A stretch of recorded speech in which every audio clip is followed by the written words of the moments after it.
Hi, welcome back to the Dixie Belle YouTube channel. I'm Connie and I'm one of your Dixie Belle brand ambassadors. In the video today, I've got something brand new to show you.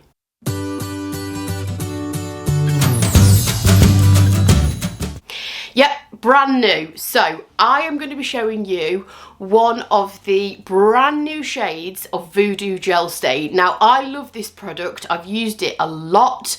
I've already had chance to use one of the other colours on a piece that will be on my social media channels, and now I'm going to use another colour on this little bedside table. Now this is actually a piece that is in my own home. It's just something that fits the space, and I've never done anything with it because it's quite a newly decorated bedroom. For those of you that follow me, you'll know that we've had a little bit of building work done and we've just had the bedroom built. So I haven't done anything with it because I was unsure about which way to go. There's quite a lot going on there already. I've got a painted piece in there and it's not a massive space. So I'm not going to be painting this, I'm going to be staining it. Now this is orange pine and nobody wants orange pine. You can also see this trim here. So if I move you down here, you can see this little bit of trim on the top drawer doesn't match the rest. It's probably been repaired at some point with a different type of wood. So I'm going to completely strip it. I'm going to stain it. I'm going to change the handles because, as you can see, these are rusty. This one's not even on properly.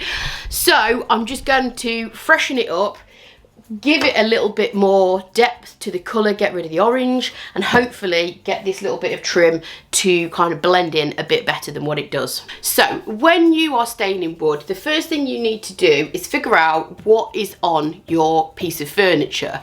Usually it's either going to be wax or varnish. It's very easy to tell which is which because if you just get your fingernail, you don't need any special tools, just get your fingernail and scratch on the surface of your piece. If it's wax, you will get a buildup of wax underneath your nail. Varnish won't scratch off.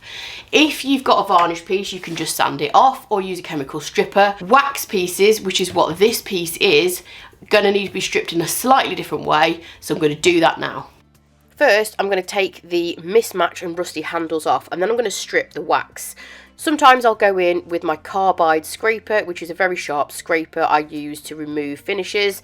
The wax had kind of worn away over the years. There wasn't a lot on there, so I'm just going straight in with white spirits and wire wool. I just use a small amount and I work in small areas to avoid the white spirit from evaporating. Pour a little bit of white spirits on the surface, rub it with the wire wool, and then wipe it off with a shop cloth before it's had a chance to dry or evaporate.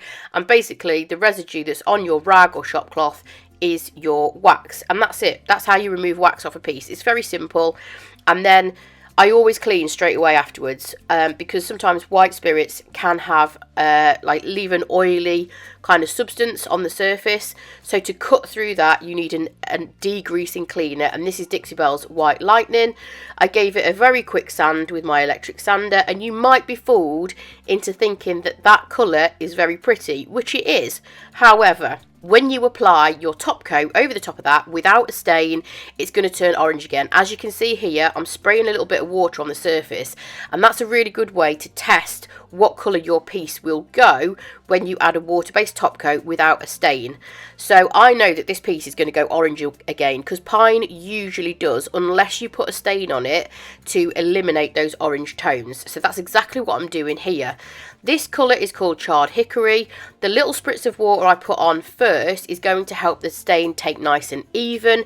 I'm going to work in very thin coats to build coverage up of this, and this product is a buildable formula, which means you can apply as many coats as you want to get your desired effect. If you just want a couple, it's obviously going to be a little bit more sheer than if you use 3 or 4 coats.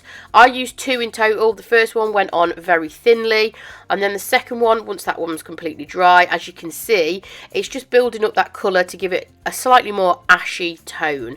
But it has taken those orange tones out of it completely. I think this stain would look beautiful on oak. It looks really good on pine. but I do think it would look spectacular on oak. To finish this, it's a water-based stain. You can use any water-based top coats you like. I'm choosing to use Best Dang Wax in clear because I just like the finish of wax furniture.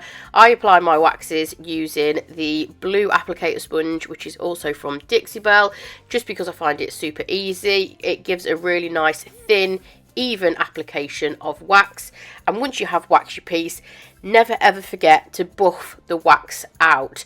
So as you can see, this is just applying the wax quite thinly and evenly.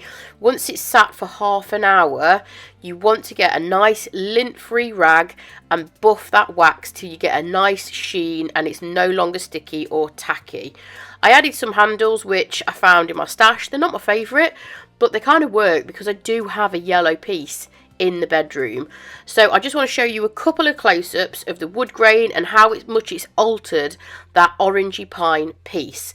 So once again, the colour is Charred Hickory. It's a brand new shade from Dixie Belle Paint. You can find it at your local Dixie Belle retailer, or you can shop online at dixiebellepaint.com. Here's just a little reminder of the orange tone the piece had before I started, and then here's the after. Thank you for watching. As always, make sure you are subscribed to the Dixie Belle YouTube channel, and I will catch you next time. Bye!